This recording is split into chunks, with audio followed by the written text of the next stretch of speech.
রাজবাড়ীর বালিয়াকান্দিতে বাণিজ্যিকভাবে বিদেশি জাতের গাঁদা ফুলের চাষ করে সাড়া ফেলেছে ফুল ব্যবসায়ী জাহিদ হাসান তপু। তার ফুলের বাগান দেখতে প্রতিদিন বিভিন্ন স্থান থেকে দর্শনার্থীরা আসছেন। অন্য ফসলের তুলনায় লাভ বেশি হওয়ায় ফুল চাষে আগ্রহী হচ্ছে স্থানীয় কৃষক। এতে নানা পরামর্শ কৃষি প্রণোদনা দিয়ে সহযোগিতা করছে কৃষি বিভাগ।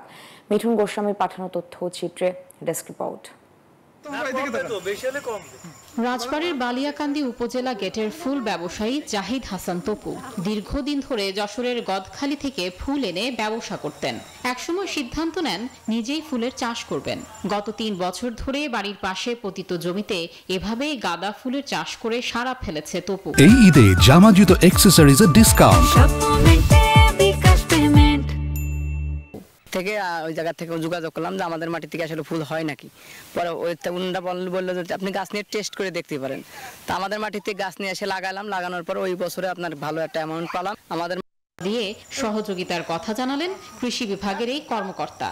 বালিয়াকান্দির মাটি ফুল চাষের জন্য একটা সম্ভাবনাময় এবং একজন উদ্যোক্তা হিসেবে যদি কেউ ফুল চাষ করতে চায় তো আমি বলবো আমাদের যারা বেকার ইয়াং যুবক বা যুবতী যারা আছেন তারা এই ফুল চাষকে একজন উদ্যোক্তা হিসেবে তারা চাষ করতে পারে।